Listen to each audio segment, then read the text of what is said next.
Welcome back to Sudhi's cook house. അപ്പം നമുക്കിന്ന് കക്കയിറച്ചി എങ്ങനെ ടേസ്റ്റി ആയിട്ട് ഫ്രൈ ചെയ്തെടുക്കാമെന്ന് നോക്കാം.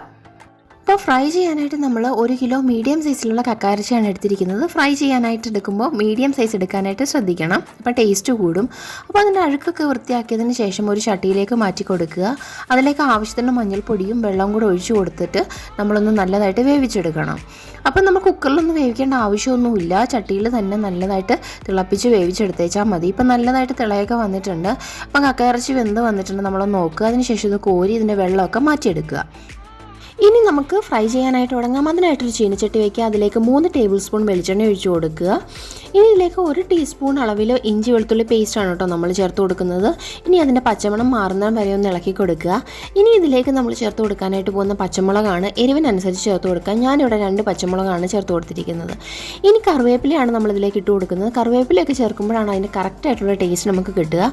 ഇനി കറിവേപ്പിലയും കൂടെ ചേർത്തിട്ട് നമുക്കൊന്ന് ഇളക്കി കൊടുക്കാം. ഇനി ഇതിലേക്ക് നമ്മൾ ചേർക്കാനായിട്ട് പോകുന്നത് തേങ്ങാക്കൊത്താണ് കേട്ടോ. തേങ്ങാക്കൊത്ത് ചേർത്ത് കൊടുക്കുന്നത് വളരെ നല്ലതാണ്. അപ്പോൾ നമ്മൾ കഴിക്കുമ്പോഴത്തേക്ക് തേങ്ങാക്കൊത്ത് കടിക്കുമ്പോൾ വളരെ നല്ലൊരു ടേസ്റ്റ് നമുക്ക് കിട്ടും. ഇനി ഇതിലേക്ക് ഞാൻ ചേർത്ത് കൊടുക്കുന്നത് 3 സവോളയാണ് കേട്ടോ. നിങ്ങൾക്ക് ചെറിയ ഉള്ളി ചേർക്കാൻ പറ്റുന്നവർക്ക് അത് ചേർത്ത് കൊടുക്കാൻ നല്ല ടേസ്റ്റാണ്. ഇനി ഇത് പെട്ടെന്ന് വയളാനായിട്ട് അല്പം ഉപ്പും മഞ്ഞൾപ്പൊടിയും കൂടി ചേർത്ത് കൊടുക്കുക. ഒന്ന് ഇളക്കി നല്ലതായിട്ട് ഈ ഉള്ളി ഒന്ന് വഴറ്റിയെടുക്കണം കേട്ടോ. ഉള്ളി ഒന്ന് വഴണ്ട് വരുമ്പോഴത്തേക്ക് ഇതിലേക്ക് 1 ടേബിൾ സ്പൂൺ കാശ്മീരി മുളക് പൊടിയും 3/4 ടേബിൾ സ്പൂൺ മല്ലിപ്പൊടിയും കൂടെ നമ്മൾ ചേർത്ത് കൊടുക്കുക. ഇനി ഇതിലേക്ക് പ്രധാന ഇൻഗ്രീഡിയൻ്റ് ആയിട്ടുള്ള മസാലപ്പൊടി ചേർക്കുക. നമ്മളിപ്പോൾ മീറ്റ് മസാല 2 ടേബിൾ സ്പൂണാണ് ചേർത്ത് കൊടുക്കുന്നത്. മീറ്റ് മസാല ഇല്ലാത്തവർക്ക് വേണമെങ്കിൽ ചിക്കൻ മസാലയും ചേർത്ത് കൊടുക്കാമെന്ന് കേട്ടോ. പക്ഷേ മീറ്റ് മസാല ചേർക്കുമ്പോഴാണ് അതിന് കറക്റ്റായിട്ടുള്ള ഒരു ടേസ്റ്റ് കിട്ടുക.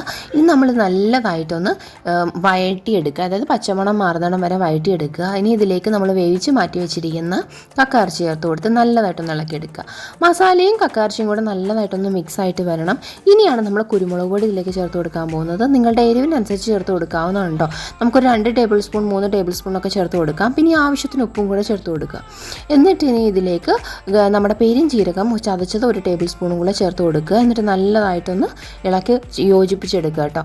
അങ്ങനെ ഇതുപോലെ നമ്മുടെ ഒരു നല്ല ഡാർക്ക് കളറിൽ വരുന്നിടം വരെ നമ്മൾ വഴറ്റിയെടുക്കുക. നമുക്ക് ചപ്പാത്തിയുടെ കൂടെയോ ചോറിൻ്റെ കൂടെയോ പൊറോട്ടയുടെ കൂടെയൊക്കെ കഴിക്കാൻ വളരെ ടേസ്റ്റാണ്. അപ്പോൾ എല്ലാവരും ട്രൈ ചെയ്ത് നോക്കുക. Thank you.